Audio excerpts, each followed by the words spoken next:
Hi అండి, welcome back. ఈరోజు మనం యూరేటర్ స్టోన్ అంటే ఏంటో తెలుసుకుందాం. చాలామంది అడుగుతుంటారు, మేడం యూరేటర్లో స్టోన్ ఉంది, మాకు ఏం చేయాలి, అసలు ఏంటిది? కిడ్నీ, బ్లాడర్ ఈ రెండు మనకు తెలిసిందే. ఈ రెండింటి మధ్యన ఒక సన్నం పైపు ఉంటుందండి, దాన్నే యూరేటర్ అంటారు. సో కిడ్నీ నుంచి స్టోన్ యూరేటర్ ద్వారా బ్లాడర్లోకి వెళ్ళి యూరిన్లో వస్తుంది.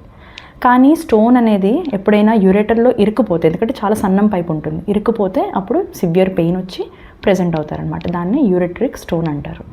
సో ఈ యూరెట్రిక్ స్టోన్ని కూడా ఒకవేళ 5 mm కన్నా తక్కువ ఉంటే మనం వెయిట్ చేసి ట్యాబ్లెట్స్ ఇచ్చి ఫ్లూయిడ్స్ తాగి సెల్ఫ్ రిజల్యూషన్ కోసం ట్రై చేయొచ్చు.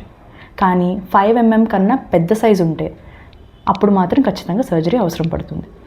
ఇందులో మోస్ట్ కామన్గా ఈ రోజుల్లో ఉండే సర్జరీ యూఆర్ఎస్ఎల్ అంటే యూరెట్రోస్కోపిక్ లిథోట్రిప్సీ అంటారు. అంటే కింద నుంచి మూత్రరాష్ట్రంలో వెళ్ళి బ్లాడర్ని పాస్ చేసి అక్కడి వరకు వెళ్ళి స్కోప్తోనే చూసి లేజర్ ద్వారా దాన్ని బ్రేక్ చేసి స్టోన్ని, ఆ ఫ్రాగ్మెంట్స్ని తీస్తారనమాట. ఈ ప్రొసీజర్లో కూడా ఒక్కొక్కసారి ఏమవుతుందంటే స్టోన్ కొంచెం పైన ఉన్నప్పుడు మళ్ళీ కిడ్నీలోకి వెళ్ళే ఛాన్స్ ఉంటుంది, బ్రేక్ చేసినప్పుడు ఇంకా కాంప్లికేట్ అయ్యే ఛాన్స్ ఉంటుంది. అలాంటప్పుడు మనం పీసీఎన్ఎల్ చేయాల్సి, ఆర్ఏఆర్ఎస్ చేయొచ్చు. లేదు అంటే వాళ్ళకి రోబోటిక్ కానీ ల్యాప్రోస్కోపిక్గా బయట నుంచి చేయొచ్చు. పెద్ద స్టోన్ ఉంది, యూఆర్ఎస్ఎల్లో చేయలేకపోతున్నాం అన్నప్పుడు. బట్ మోస్ట్ కామన్గా యూఆర్ఎస్ఎల్ చేస్తారనమాట.